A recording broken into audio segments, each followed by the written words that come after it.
So when you deviate and you decide to do your own version of a movie and you say we're pulling from these versions of the comic books, your fans will tell you. And the loudest way for them to tell you is they're not going to pay for that. Because what you don't know is when people go watch a movie. I remember when I went to watch Transformers. I saw it before my friends.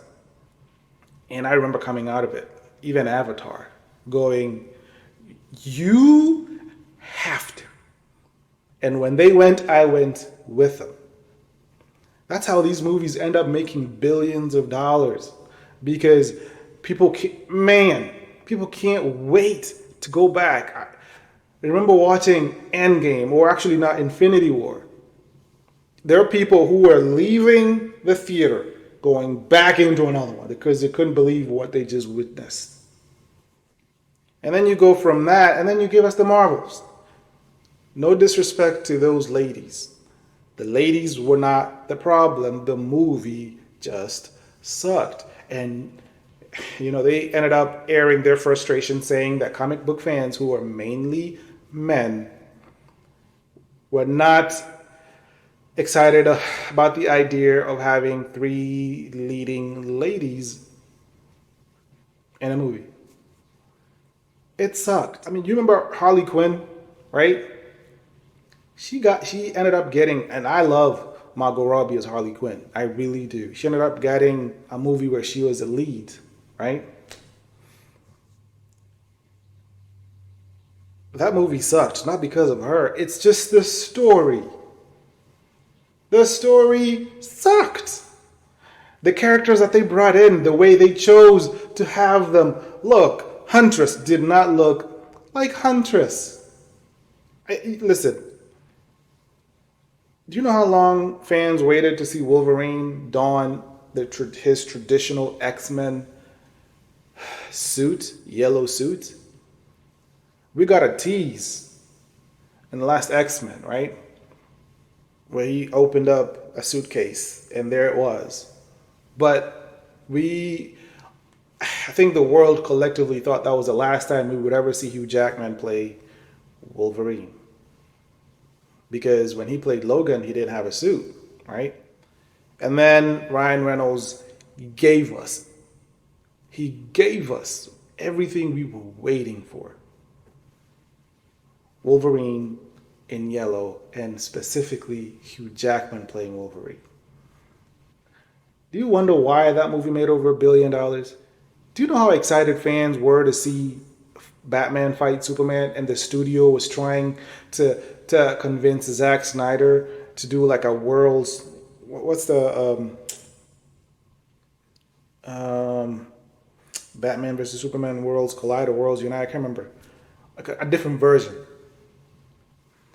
Zack Snyder was trying to tell a tone, and people loved that movie. But also fans noticed, because I remember that movie, even though that movie was highly successful in the box office, fans would notice certain details. And then came the ultimate version. And then, okay, so there was a lot missing out of that movie. And if you ask anybody who's a fan of Batman versus Superman, they love the ultimate version. Why? Because it gave us way more content and context, right?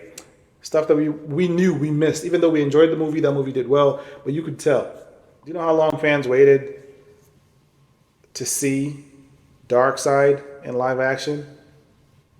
And then the studio decided to change it, and you wonder why restore the Justice League.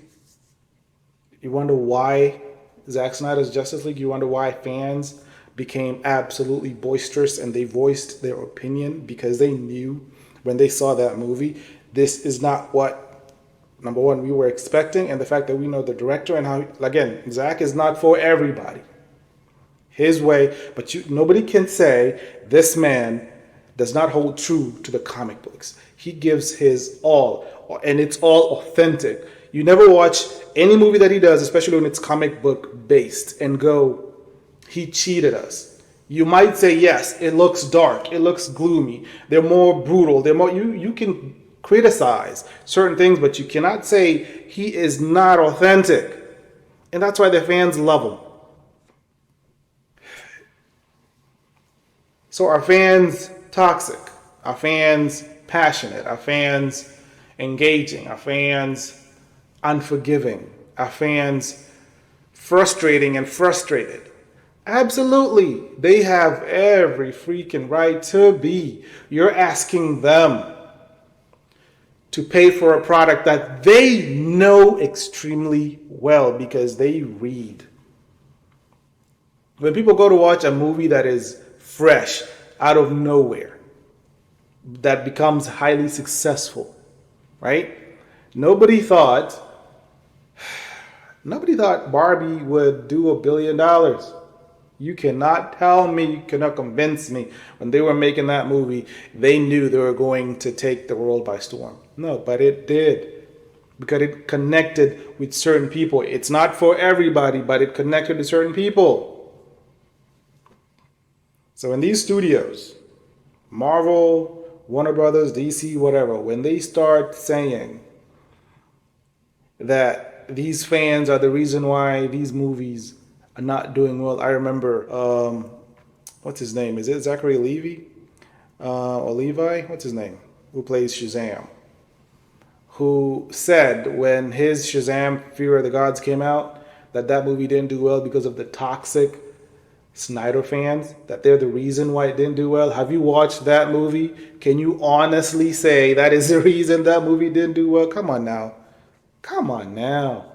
When you give people really good content, comic book fans especially, they will absolutely go. When the first Joker came out, that nobody, number one, expected that kind of a movie.